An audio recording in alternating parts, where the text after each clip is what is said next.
ಪಾಟೀಲ್ ಗುಂಡೂರು ಅವ್ರು ಎಲ್ಲಿ ನಿಂತ್ಕೊಂಡ್ರೆ ಅವರ ಬಗ್ಗೆ ಒಂದು ಎರಡು ಮಾತು ಹೇಳ್ತೀನಿ. ಅವರು ಕುತ್ಕರೆ ಕುತ್ಕರೆ ಇನ್ನೊಂದು 10 ನಿಮಿಷ ಮುಗಿಸ್ಕೊಡ್ತೇವೆ. ಎಸ್ ವಿ ಪಾಟೀಲ್ ಗುಂಡೂರು ಅವರು 578 ಪುಸ್ತಕ ಬರ್ದಾರೆ. ಎಷ್ಟು? 578 ಪುಸ್ತಕ. ರಾಜ್ಯದಲ್ಲಿ ಮೊದಲಿಗರು, ದೇಶದೊಳಗೆ 2ನೇ ಸ್ಥಾನ ಅಂತ ಒಬ್ಬ ಮೇರು ನಡೆದಾಡೋ ದೇವರ ಪುಸ್ತಕ ಭಾಗ 1, 2 ಮಾಡಿ ಅದ್ರದ್ದು ವಿಮರ್ಶೆ ಪುಸ್ತಕನೂ ಪ್ರಿಂಟ್ ಆಗೈತಿ. ಈಗ ಇವತ್ತೇನು ಬಿಡುಗಡೆ ಆಯ್ತಲ್ಲ ದಿವ್ಯ ಪ್ರಕಾಶ, ಅದನ್ನ ಸಂಪಾದನೆಯನ್ನ ಡಾಕ್ಟರ್ ಎಂ ಶಿವಮೂರ್ತಿ ಅವರ ಬರೆದ ಪುಸ್ತಕವನ್ನು ಮತ್ತು ಮರುಮುದ್ರಣ ಆಗಿದೆ. ಇನ್ನೊಂದು ವಿಶೇಷ ಸಕ್ರೆ ಕರಡೆಪ್ಪ ಹಚ್ಚಂದು ಮತ್ತು ಇನ್ನೊಂದು ಯಾವ್ದು ಮಾಡಿದೆ, 2 ಕುಟುಂಬದ ಕಾರ್ಯಕ್ರಮ ಇದೆ. ಹಾಗಾಗಿ ಪಾಟೀಲ್ ಗುಂಡೂರು ಅವರು 578 ಪುಸ್ತಕ, ಈಗ 79, 80, 90ರವರೆಗೆ ಈಗ ರೆಡಿ ಆಗ್ತದ. ಒಂದು ತಿಂಗಳೊಳಗೆ ಇನ್ನೊಂದು 10 ಪುಸ್ತಕ ರೆಡಿ ಆಗ್ತದ ಅಂತ ಒಬ್ಬ ಮೇರು ಸಾಹಿತಿ. ಬಹಳ ಸರಳ. ನಾನು ಸಾಕಷ್ಟು ಜನ ಸಾಹಿತಿಗಳನ್ನು ನೋಡೀನಿ. ಒಂದು 15-20 ಪುಸ್ತಕ ಬಂದ್ರೆ ಮಕ್ಕಳು ಆಗದೆ ಇರ್ತಾರೆ. ಆದರೆ ಪಾಟೀಲ್ ಬಹಳ ಸರಳ, ಜಂಗಮ ಗುರು, ಭಕ್ತಿ, ಪ್ರೇಮ ಅಂತ ಒಬ್ಬ ಮೇರು ಸಾಹಿತಿ. ಅವರು ಚರತ್ ತಪ್ಪಜ್ಜವ್ರ ಬಗ್ಗೆ ನಡೆದಾಡೋ ದೇವರು ಭಾಗ 1, 2 ಪುಸ್ತಕ ಮಾಡ್ಯಾರ. ಆ ಪುಸ್ತಕ ಈಗ ಇಲ್ಲೊಬ್ರು ಚಿಕ್ಕಣ್ಣ ಅಂತ ಬಂದಾರ. ಒಂದು ನಿಮಿಷ, ಚಿಕ್ಕಣ್ಣ ಕರೀ, ಆದಿತ್ಯ ಚಿಕ್ಕಣ್ಣ ಇದ್ದಾರೆ. ಅವರು ಡಾಕ್ಟರ್ ರಾಜ್ಕುಮಾರ್ ಅವರ 15 ಫಿಲ್ಮ್ ಅಸಿಸ್ಟೆಂಟ್ ಡೈರೆಕ್ಟರ್ ಆಗಿ ಕೆಲಸ ಮಾಡ್ಯಾರ. ಅವರು ನಮ್ಮ ಜಿಲ್ಲೆದಾರ. ನಾನು ಅವಾಗ ಅಸಿಸ್ಟೆಂಟ್ ಡೈರೆಕ್ಟರ್ ಇದೆ ಅಂತ ಹೇಳ್ತಾ, ಇವತ್ತೇನಾದ್ರೂ ಡೈರೆಕ್ಟರ್ ಚೆನ್ನಾಗಿ ಕೆಲಸ ಮಾಡ್ಬೇಕಂದ್ರೆ ಅಸಿಸ್ಟೆಂಟ್ ಡೈರೆಕ್ಟರ್ ಚೆನ್ನಾಗಿದ್ರೆ ಮಾತ್ರ ಡೈರೆಕ್ಟರ್ ಹೆಸರು ತೋರ್ತಾನೆ, ಇರೋದು ಸಾಧ್ಯನೇ ಇಲ್ಲ. ಇವತ್ತು ಒಂದು ಸಿನಿಮಾ ಏನಾದರೂ ಸಕ್ಸಸ್ ಆಗಿರ್ತಂದ್ರೆ ಆ ಎಲೆಮರೆಕಾಯಿರ್ತಕ್ಕಂಥ ಕ್ಯಾಮ್ರಾ ಹಿಂದಿರೋರು, ಲೈಟ್ ಮ್ಯಾನು, ಮತ್ತು ಸ್ಕ್ರಿಪ್ಟ್ ಬಾರಿಯವರು, ಮತ್ತು ಸಾಹಿತಿಗಳು, ಅವರೆಲ್ಲರ ಒಂದು ಸಾಧನೆ ಮೇರೆಗೆ ಆ ಚಿತ್ರ ಯಶಸ್ವಿ ಆಗ್ತದೆ. ಹಂಗ ಭಾಷೆನ ಮಾತಾಡ್ತಾರೆ. ಅದು ಇಲ್ಲಿ ಮಾತಾಡೋದು ಬೇಡ, ಅವರನ್ನು ಭಾಳ ಪ್ರೀತಿಯಿಂದ. ಹಾಗಾಗಿ ಎಸ್ ವಿ ಪಾಟೀಲ್ ಗುಂಡೂರು ಅವರು 10 ನಿಮಿಷ. ಆಮೇಲೆ ನಮ್ಮ ಎಲ್ಲ ಸ್ವಾಮಿಗಳ ಪರವಾಗಿ ಮರಬಳ್ಳಿ ಮಲ್ಲಿಕಾರ್ಜುನ ಶಿವಾಚಾರ್ಯ ಸ್ವಾಮಿಗಳು, ಗುರುಪಾದೇವರ ಮಠ, ಅವರು ಚರತ್ ತಪ್ಪಜ್ಜವರ ಚಿರಂಜೀವಿ. ಅದು ಭಾಳ ವಿಶೇಷ ಇದೆ. ಅವರ ಸಾನ್ನಿಧ್ಯದೊಳಗೆ ಇವತ್ತು ನಮಗೆ ದೀಕ್ಷಾ ಮಾಡಿದ ಗುರುಗಳು, ಪಟ್ಟಾಧಿಕಾರ ಮಾಡಿದ ಗುರುಗಳು, ಮತ್ತು ಜೊತೆಗೆ ಅಣ್ಣ. ಇದು ನಾವು 5-6 ಜನ ಅಣ್ಣ, ಎಲ್ಲ ಸ್ವಾಮಿಗಳ ಅಣ್ಣ. ಪುಣ್ಯಮೂರ್ತಿ ಸದ್ಗುರು ವರಗುರು ಚರಂತಾರೆ ಮಹಾಸ್ವಾಮಿಗಳವರ 22ನೇ ಪುಣ್ಯ ಸ್ಮರಣೋತ್ಸವದ ಈ ಮಂಗಳದ ದಿವ್ಯ ವೇದಿಕೆಯಲ್ಲಿ ವಿರಾಜಮಾನರಾಗಿ ನೇತೃತ್ವವನ್ನು, ಅಧ್ಯಕ್ಷತೆಯನ್ನು, ಪಾವನ ಸಾನ್ನಿಧ್ಯವನ್ನು ದಯಪಾಲಿಸಿರುವ ಎಲ್ಲ ಪರಮ ಪೂಜ್ಯ ಹರಗುರು ಚರಮೂರ್ತಿಗಳ ಅಡಿದವರಿಗೆ ನಮ್ಮ ನಿಮ್ಮೆಲ್ಲರ ಪರವಾಗಿ ದೀರ್ಘದಂಡ ನಮನಗಳು. ಹಾಗೆ ಎಲ್ಲ ಗಣ್ಯಮಾನ್ಯರೇ ಹಾಗೂ ಇಂಥ ಒಂದು ಅಭೂತಪೂರ್ವ ಕಾರ್ಯಕ್ರಮಕ್ಕೆ ಸಾಕ್ಷೀಭೂತರಾಗಿರ್ತಕ್ಕಂಥ ಸುತ್ತಮುತ್ತಲ ಬಳ್ಳಾರಿ ಜಿಲ್ಲಾ ಕೇಂದ್ರ ಮತ್ತು ಅಜ್ಜನ ಎಲ್ಲ ಆತ್ಮೀಯ ಭಕ್ತ ಬಳಗಕ್ಕೆ ಶರಣಾರ್ಥಿಗಳು. 10 ನಿಮಿಷ ಹೇಳಿದ್ದಾರೆ. ನೀವು 10 ನಿಮಿಷ ಕೇಳಿದರೆ ಹೇಳ್ತೀನಿ, ಸ್ವಲ್ಪ ಗದ್ದಲ ಮಾಡಿದರೆ 5 ನಿಮಿಷನೇ ಮುಗಿಸ್ತೀನಿ. ಹಲವು ಮಾತೆಯನ್ನು ನೀವೊಲಿದು ಪಾದವನಿಟ್ಟ ನೆಲವೇ ಸುಕ್ಷೇತ್ರ, ಜಲವೇ ಪಾವನ ತೀರ್ಥ, ಸುಲಭ ಶ್ರೀ ಗುರುವೇ ಕೃಪೆಯಾಗು. ಮೂಲಕರ್ತರು ಗದ್ದಿಕೇರಿ ದೊಡ್ಡ ಬಸವೇಶ್ವರ ಶಿವಯೋಗಿಗಳ ಅವರ ಅಪರಾವತಾರವಾಗಿ ಜನ್ಮವೆತ್ತಿ ಬಂದ ನಮ್ಮ ನಿಮ್ಮೆಲ್ಲರ ಆರಾಧ್ಯ ದೇವ ಚರಂತಪ್ಪಜ್ಜರ ಬಹುತೇಕ ಮಹಾರಾಷ್ಟ್ರದ ಕನ್ನೇರಿ ಮಠವನ್ನು ಹೊರತುಪಡಿಸಿ ಕರ್ನಾಟಕದ ಕನ್ನೇರಿ ಮಠ ಅಂತೇಳಿ ಪರಮ ಪೂಜ್ಯ ಅದೃಶ್ಯ ಕಾಡಸಿದ್ದೇಶ್ವರ ಮಹಾಸ್ವಾಮಿಗಳ ಅವರಿಂದಲೇ ಕರೆಸಿಕೊಂಡ ಮತ್ತೊಂದು ಮಠ ಎಲ್ಲರೂ ಇದ್ದರೆ ನಂದೀಪುರದ ಪುಣ್ಯಕ್ಷೇತ್ರ, ಅದು ಕೃಷಿ ಋಷಿ ಪರಮ ಪೂಜ್ಯ ಡಾಕ್ಟರ್ ಮಹೇಶ್ವರ ಶಿವಾಚಾರ್ಯ ಮಹಾಸ್ವಾಮಿಗಳು ಅಂತಕ್ಕಂಥ ಮಾತನ್ನು ಹೇಳ್ತಾ 1-2 ಮಾತನ್ನು, ಯಾಕಂದರೆ ಪುಣ್ಯ ಸ್ಮರಣೋತ್ಸವ ಆಗಿರೋದರಿಂದ ಅಜ್ಜಂದು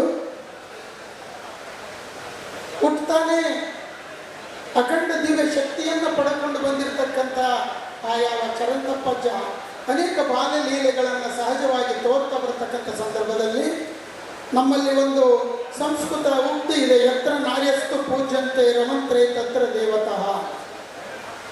ಅಲ್ಲಿ ಕರೀಂ ಸಾಬನು ಒಂದು ಕಲ್ಲಂಗಡಿ ಹಣ್ಣಿನ ತೋಟ ಮಾಡಿರ್ತಾನೆ ಬಾಚಿಗೊಂಡನಹಳ್ಳಿಯಲ್ಲಿ. ಮೌಲಮ್ಮ ಅಂತ ಒಬ್ಬ ತುಂಬ ಗರ್ಭಿಣಿ, ಪಾಪ ಆಸೆ ಸಹಜವಾಗಿ ಒಂದು ಹಣ್ಣು ಕಿತ್ಕೊಂಡ್ರೆ ಆಕಿನ್ನ ಹೆಂಗೆ ಬೇಕಂಗೆ ಹೊಡೆದು ಬಿಟ್ಟಿರ್ತಾನೆ ಅವನು. ತುಂಬ ಗರ್ಭಿಣಿ, ಎಲ್ಲಿ ಅಭಾಷಣ ಆಗ್ತದೆ ಅಂತೇಳಿ ಭಾಳ ಸಂಕಟಕ್ಕೊಳಗಾಗಿ ಬರಬೇಕಾದ್ರೆ ಈ ಸಣ್ಣ ಹುಡುಗರು 8ನೇ ಕ್ಲಾಸ್ ಓದ್ತಿರ್ತಾರೆ, ಅಲ್ಲಿ ಇದನ್ನು ಲೀಲೆಗಳು ನಡೆದಿರ್ತದೆ. ಅಲ್ಲಿ ಏನು ಆ ಕಾಲದಿಂದ ಹತ್ತಿರ ಇದ್ದವರು ಬಾಚಿಗೊಂಡನಹಳ್ಳಿ, ತಮ್ರಹಳ್ಳಿ, ಏನಲ್ಲಿ ಕೊಟ್ರಗೌಡರು ಮತ್ತು ನಾಗನಗೌಡರು ಕೇಳ್ತಾಳೆ, ಅಪ್ಪ ಇಲ್ಲಿ ಸ್ವಾಮಿ ಇದ್ನಲ್ಲ ಗುರುಪಾದಯ್ಯ ಸ್ವಾಮಿ ಮೊಮ್ಮಗ ಕೊಟ್ರಮ್ಮನ ಮಗ ಎಲ್ಲಿದ್ದಾನ? ಈತ ಬರ್ತಾನ ಪಾಟಿ ಚೀಲ ತಗೊಂಡು ಬಂದಾಗ, ಅಪ್ಪ ನನಗೆ ಹೊಟ್ಟಿ ಭಾಳ ನೋವು, ಈಗ ಕರೀಂ ಸಾಬ್ ಹೊಡೆದು ಬಿಟ್ಟ ಅಂತ ಹೇಳಿದರೆ ಆಕೆಯ ತಲೆ ಮೇಲೆ ಕೈ ಇಟ್ಟು, ಬಹುತೇಕ ಅಲ್ಲಿ ಒಂದು ಘಟನೆ ಏನಿರ್ತದೆ, ಮೌಲಮ್ಮಗೆ ಹೇಳಿರ್ತಾರೆ, ಇಲ್ಲಿ ತನಕ 3 ಹೆಣ್ಣುಮಗಳಾಗಿದೆ ನಿನಗೆ, ಈ ಕೂಸು ಗಂಡು ಕೂಸು ಆದರೆ ನಮ್ಮ ಮನೆಯಾಗಿ ಇಟ್ಕೊಳ್ತೀವಿ, ಇಲ್ಲದ್ರೆ ನನ್ನ ಮಗನಿಗೆ ಮತ್ತೊಂದು ಮದುವೆ ಮಾಡ್ತೀನಿ ಅಂತ ಹೇಳಿರ್ತಾಳೆ. ಏನು ಮಾಡ್ಬೇಕು? ನಮ್ಮ ಕೈಯಾಗಿರ್ತದ? ಸೃಷ್ಟಿಯ ಎಲ್ಲದೂ ಕೂಡ ಆತನ ಏನು ದೈವದ ಮೇಲೆ ನಡೀತಕ್ಕಂಥದ್ದು. ಆಗ ಬಾಲಕ ಚರಂತಪ್ಪಜಂತಕ್ಕೆ ಬಂದಾಗ, ಯವ್ವ ನಾಳೆಗೆ ಸುರಕ್ಷಿತವಾಗಿ ನೀನು ಗಂಡಡಿತಿ, ನಿನ್ನ ಗಂಡಿಗೆ ಇನ್ನೊಂದು ಮದುವೆ ಮಾಡೋದಲ್ಲ ಹೋಗು ಅಂತೇಳಿ ಆಶೀರ್ವಾದ ಮಾಡಿಕೊಡ್ತಾರೆ. ತದನಂತರ ಆ ಕರೀಂ ಸಾಬನ ಕರೆದು, ಯಾಕೆ ಹೊಡೆದಿ ಕರೀಂ ಸಾಬ ಅಂತ ಕೇಳಿದ್ರೆ, ನನ್ನ ತೋಟ ಎಲ್ಲ ಹಾಳು ಮಾಡಿಬಿಟ್ಲು, ಕಲ್ಲಿನ ಗಂಡೆಲ್ಲ ಕಿತ್ತಿ ಅಂತ. ಆಗ ಅಲ್ಲಪ್ಪ ಕಿತ್ತಿದ್ರೆ ಒಂದು ತೊಗೊಂಡಿದ್ದಾಳು, ಇಲ್ಲರಿ ಎಲ್ಲ ತೋಟ ಹಾಳಾಗಿದೆ, ಇಲ್ಲರಪ್ಪ ಸುಳ್ಳು ಹೇಳ್ತಾನ ಅಂತ ಎಮ್ಮೆ ಹೇಳ್ತಾಳೆ. ಯಾವಾಗ ನಿನ್ನ ಬಾಯಿಂದ ಹಾಳಾಗುತ್ತಂದಾಗ ತೋಟ ಹಾಳಾಗಲು ಬಿಡು ಅಂತಾರೆ. ಎಲ್ಲ ಕೋತಿಗಳು ಬಂದು ಕಲ್ಲಿನ ಗಂಡು ತಿನ್ನಕತ್ತು ಬಿಡ್ತಾವೆ. ಆಗ ತಪ್ಪಾಯಿತು ಅಂತ ಬಂದು ಮತ್ತೆ ಚರಂತಪ್ಪ ಏನು ಬಾಲಕನ ಕೇಳಿದರೆ, ಆಯ್ತಪ್ಪ ಇನ್ನು ಮೇಲೆ ಯಾರು ಗರ್ಭಿಣಿಯರು ಇರ್ತಾರೆ, ಯಾರು ವಯೋವೃದ್ಧ ಮಹಿಳೆಯರು ಇರ್ತಾರ, ಅವ್ರ ಮನೆಗೆ ಹೋಗಿ ಕಲ್ಲಂಗಡಿಯನ್ನು ನೀನೇ ಉಚಿತವಾಗಿ ಕೊಟ್ಟು ಬಾ, 1ಕ್ಕೆ 10 ಪಟ್ಟು ಆಗುತ್ತೆ ಅಂತ ಹೇಳ್ತಾರೆ.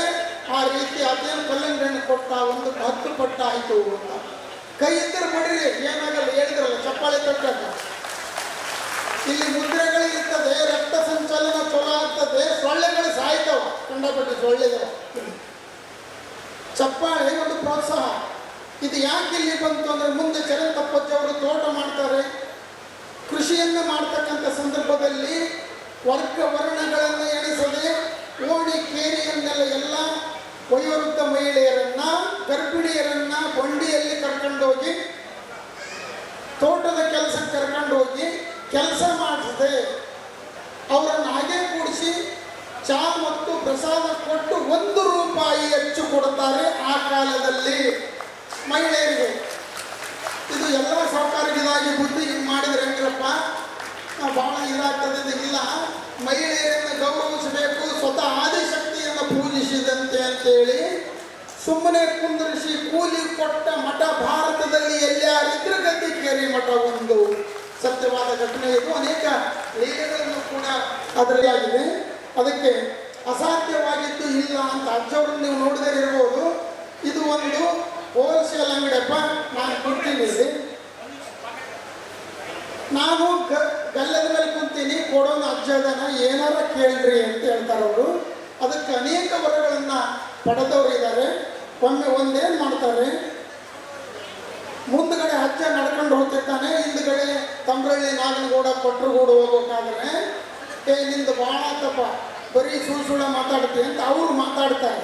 ಏನಂದರೆ, ಅಲ್ಲೋ ಮಾರಾಯ, ಇದ್ಯಾವುದು ಕೋಳೂರು ಕೊಡಗು ಸಂತೆ, ಕಲ್ಲು ಹೆಂಗಪ್ಪ ಕುಡಿತದೆ, ಎಲ್ಲ ಸುಳ್ಳು. ಅಜ್ಜ ಮುಂದೆ ಹೊಂಟಿರ್ತಾರೆ, ಆಗ ಹೇಳ್ತಾರೆ, ಕಾಲ ಬದಲಾಗಿಲ್ಲಲೇ, ಮನುಷ್ಯನ ಮನಸ್ಥಿತಿ ಬದಲಾಗೈತಿ. ಕೈಯಾಗಿ ಬಾಳೆಹಣ್ಣು ಇದ್ದುವಂತೆ, ಕಂಠಿ ಬಸವೇಶ್ವರಕ್ಕೆ ಹೊಂಟಿರ್ತಾರೆ 3 ಜನ. ಬಸವಣ್ಣನ ಮುಂದೆ ಬಾಳೆಹಣ್ಣು ಇಡಲ್ಲ, ಅದು ತಿಂತತ್ತಿಲ್ಲ ನೋಡ್ರಿ ಅಂತಾರ. ಬಾಳೆಹಣ್ಣಿಟ್ಟು ಕೈ ಕಟ್ಕೊಂಡು ಕೈ ಮುಗಿದು ನಿಂದಿರ್ತಾರ. ಆ ಕಾಲದಾಗ ಶಿವ, ಈ ಕಾಲದಾಗ ಶಿವ, ಬಸವೇಶ ಅದಿಲ್ಲಪ್ಪ ನೀನಿದ್ರೆ ಬಾಳೆಹಣ್ಣು ತಿನ್ನುವಂತ ಅಜ್ಜವ್ರು ಹೇಳಿದ್ರೆ, ಕಂಠಿ ಬಸವೇಶ್ವರ ಕಲ್ಲು ಬಸವಣ್ಣ 2 ಬಾಳೆಹಣ್ಣು ತಿಂದಿದ್ದನ್ನು ನೋಡಿದವರು ಇದ್ದಾರೆ. ಇದು ಏನಂತೀರಿ? ಇಂಥ ಹಲವಾರು ಲೀಲೆಗಳನ್ನು ಪರಮ ಪೂಜ್ಯರು. ಅದಕ್ಕೆ ಸಹಜವಾದ ಪವಾಡಗಳನ್ನು ಮಾಡೋದಲ್ಲ, ಸಹಜವಾದ ಇರುವಿಕೆ. ಈಗ ಆತ್ಮ ಎಲ್ಲಿಂದಲೋ ಬಂದು ಇವತ್ತು ದೇಹ ಕಟ್ಕೊಂತು, ಇಬ್ಬರು ಹೆಣ್ಣರು 20 ಮಕ್ಕಳು ಅಜ್ಜವರಿಗೆ. ಒಂದು ದಿನ ಗುರುಬಸಮ್ಮ ಹೇಳ್ತಾಳೆ, ಅವತ್ತು ಗದ್ದಿಕೇರಿ ಜಾತ್ರೆ ಹೊರಗಡೆ ಭಕ್ತರು ಕರೀತಾರೆ, ಕರೆದು ಅವ್ರು ಪ್ರಸಾದ ಮಾಡಿ ಬರ್ತಾರೆ. ಇವ್ರದ್ದೇನಿತ್ತು, ಮನೆಯಾಗ ನೀವು ಪ್ರಸಾದ ಮಾಡಿದರೆ ಮಿಕ್ಕ ಪ್ರಸಾದ ನಮಗೆ ಸಿಗ್ತಿತ್ತು. ಅಜ್ಜವ್ರಿಗಂತಾರೆ, ನೀವೇನ್ರಿ ನಿಮಗೆ ಬೇಕಾದಷ್ಟು ಮಂದಿ ಭಕ್ತರು ಹೊರಗೆ ಕರ್ಕೊಂಡು ಹೋದ್ರು. ಇಲ್ಲ, ನಾನು ಹೊಸಲಿ ದಾಟಿದ್ರೆ ಹೊಸ ಐನರ್ ಇದ್ದಂಗ ಮತ್ತೆ ನೀಡ್ರಿ ಅಂತ. ಇಲ್ಲಿ ಏನು ಮಮಕಾರ ಇತ್ತು, ಚರಂತಪ್ಪಜ್ಜ ನನ್ನ ಗಂಡನ ಭಾವನೆ ಗುರುಬಸಮ್ಮಗ ಸರ್ವಮಂಗಳ ಮುಗಿತು. ದೈಹಿಕ ಲೌಕಿಕ ಸಂಬಂಧಗಳು. ಆಗ ಅವರು ಊಟಕ್ಕೆ ತಟ್ಟೆ ಇಡ್ತಾರೆ, ತಟ್ಟೆ ಇಡೋದು ಬೇಡ, ದೊಡ್ಡ ಅದೇನು ಜರ್ಮನ್ ತಟ್ಟೆ ದೊಡ್ಡದು ತಂದಿಡ್ರಿ ಅಂತಿಟ್ಟು ಎಷ್ಟು ಮಾಡಿದ್ರು. ಭಕ್ತಾದಿಗಳಿಗೆ ಮಾಡಿರ್ತಕ್ಕಂಥ ಹೋಳಿಗೆ, ಉಕ್ಕಿ, ಮಾದಲಿ ಎಲ್ಲ ಮುಗಿತು. ಇನ್ನೊಬ್ಬರ ಮನೆಯಾಗ 2 ಬಾಳೆಗೋನೆಗೆ ತಗೊಂಬರ್ರಿ ಅಂದ್ರಂತೆ. ಎಷ್ಟು ಉಂಡ್ರು ನನ್ನ ಮನಸ್ಸು ತಣಿವಲ್ತು. ಅಂದರೆ ಇವ್ರ ಭಾವನೆ ಇತ್ತು, ಇವರು ನಮಗೆ ಸಂಬಂಧಿಕರು ಅಂತ. ಮ್ಯಾಗಷ್ಟೇ ಸಂಬಂಧಲೇ, ಒಳಗೆ ಯಾವ ಸಂಬಂಧ ಇಲ್ಲ, ಅಜ್ಜಿಗೆ ನನಗೆ ಸಂಬಂಧ ಅಂತ. ಇಂಥ ಅನೇಕ ಲೀಲೆಗಳನ್ನು ಪರಮ ಪೂಜ್ಯರು, ನಾವು ಈಗ ಅದನ್ನು ಇತ್ತೀಚೆಗೆ ಈಗ ತಾನೇ ಪರಮ ಪೂಜ್ಯರು ಪರಿಚಯಿಸಿದರು. ಬಹುತೇಕ ಕನ್ನಡ ನಾಡು ನುಡಿ ಅಸ್ಮಿತೆಗೆ ಬಹುದೊಡ್ಡ ಕೊಡುಗೆ ಡಾಕ್ಟರ್ ರಾಜ್ಕುಮಾರ್ ಅವರು. ಅವ್ರನ್ನ ನಾವ್ಯಾರು ನೋಡದೇ ಇದ್ದರೂ ಕೂಡ ನಮ್ಮ ಚಿಕ್ಕಣ್ಣನ ನೋಡಿದ್ರೆ ಸಂಘದಿಂದಲ್ಲದೆ ಅಗ್ನಿ ಹುಟ್ಟದು, ಸಂಘ ದೋಷ. ಅವರ ಆದರ್ಶಗಳನ್ನೆಲ್ಲ ಮೈ ಗುಡಿಸ್ಕೊಂಡು ಹೊಂಟ್ರೆ ಅನೇಕ ನಟ ನಟಿಯರು ನಮ್ಮ ಚಿಕ್ಕಣ್ಣವ್ರ ಕಾಲಿಗೆ ನಮಸ್ಕಾರ ಮಾಡ್ತಾರೆ ಅಂದರೆ ಅದು ರಾಜ್ಕುಮಾರ್ಗೆ ಸಲ್ಲಬೇಕಾದದ್ದು ಅಂತ.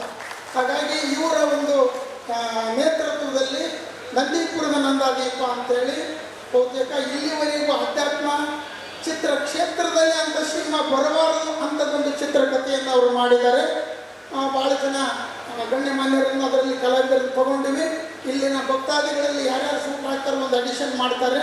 ಪರಮ ಪೂಜ್ಯರ ಕೃಪೆಯಿಂದ ಅದು ಕೂಡ ಸಾಂಗವಾಗಿ ಆಗ್ತದೆ ಅಂತ ಹೇಳ್ತಾ, ಯಾಕಂದರೆ ಈ ಪುಸ್ತಕ ದಿವ್ಯ ಪ್ರಕಾಶ ಪರಮ ಪೂಜ್ಯರು ಆಶೀರ್ವಚನದಲ್ಲಿ ದಯಪಾಲಿಸಿರ್ತಕ್ಕಂಥದ್ದು. ಅದಾಗಲೇ ನಮ್ಮ ದೇವರು ಹೇಳಿದರು, ಮಹಾದೇವ ಶಾಸ್ತ್ರಿಗಳು ಪೂಜ್ಯರು, ಇಲ್ಲಿ ಯಾರು ಕುಂತಿರ್ತಿದ್ರು ಅವರ ಮನೋಭಿಷ್ಠೆ ಏನಿತ್ತು ಅದನ್ನು ವೇದಿಕೆ ಮೇಲೆ ನಿಂತು ಮಾತಾಡಿದ್ರೆ ನಾನೇನು ಅಂದ್ಕೊಂಡಿದ್ನೋ ನನ್ನ ಪ್ರಶ್ನೆಗೆ ಉತ್ತರ ನನಗೂ ಸಿಗ್ತಿತ್ತು, ಸಾವಿರಾರು ಜನರಿಗೆ ಸಿಗ್ತಿತ್ತು ಅಂತಕ್ಕಂಥದ್ದನ್ನು ದಿವ್ಯ ಪ್ರಕಾಶದಲ್ಲಿ ಅವರು ಬರೆದಿದ್ದಾರೆ, ಆ ಸಂಗ್ರಹ ಮಾಡಿದ್ದಾರೆ.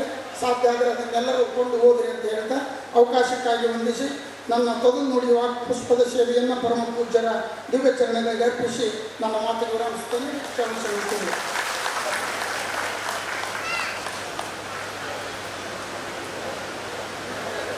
ಧನ್ಯವಾದಗಳು. ಇಲ್ಲಿಯವರೆಗೆ ಮಾತನಾಡಿರ್ತಕ್ಕಂಥ ಸನ್ಮಾನ್ಯ Shri S V Patil Gundur sir ಅವರಿಗೆ, ಈಗ ತಾನೇ ಆಗಮಿಸಿರ್ತಕ್ಕಂಥ ಸಿಂಧನೂರು ತಾಲೂಕು ರೌಡಕುಂದ ಸಂಸ್ಥಾನ ಹಿರೇಮಠದ ಷಟ್ಸ್ಥಲ ಸೌಹಾರ್ದ ಸಹಕಾರ ಸಂಘದಲ್ಲಿ ಕಾರ್ಯನಿರ್ವಹಿಸ್ತಕ್ಕಂಥವರು ವೆಂಕಣ್ಣನವರು ಕೂಡ ವೇದಿಕೆ ಆಗಮಿಸಿ ಅವರು ಗುರುರಕ್ಷೆಯನ್ನು ಪಡೆಯಬೇಕು.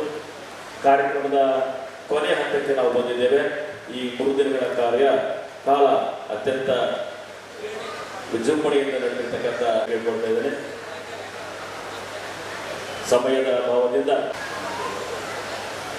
ಮಾಹಿತಿಯನ್ನು ಒಂದು 3-4 ನಿಮಿಷಗಳಲ್ಲಿ ಹೇಳಿ ಮುಗಿಸಬೇಕಾಗಿ ಅವರೆಲ್ಲರನ್ನು ಕೇಳ್ಕೊಳ್ತಾ ಇದ್ದೇನೆ. ಸನ್ಮಾನ್ಯ ಶ್ರೀ ಬೋಮಣ್ಣನವರಲ್ಲಿ. ಎಲ್ಲ ಪೂಜ್ಯರಿಗೂ ನಮಸ್ಕರಿಸುತ್ತಾ, ವೇದಿಕೆ ವಿಭಾಗದಲ್ಲಿರ್ತಕ್ಕಂಥ ಎಲ್ಲ ಭಕ್ತ ಬಾಂಧವರೇ, ಸ್ವಲ್ಪ ತಿದ್ದುಪಡಿ. ಪರಮ ಪೂಜ್ಯರು ಬೇರೆ ಒಂದು ಕಾರ್ಯಕ್ರಮಕ್ಕೆ ನಿರ್ಗಮಿಸಬೇಕಾಗಿರುವುದರಿಂದ ಇದೀಗ ಪರಮ ಪೂಜ್ಯರ ಆಶೀರ್ವಚನ ನಾವು ನೀವೆಲ್ಲ ಶಾಂತ ರೀತಿಯಿಂದ ಕೇಳೋಣ.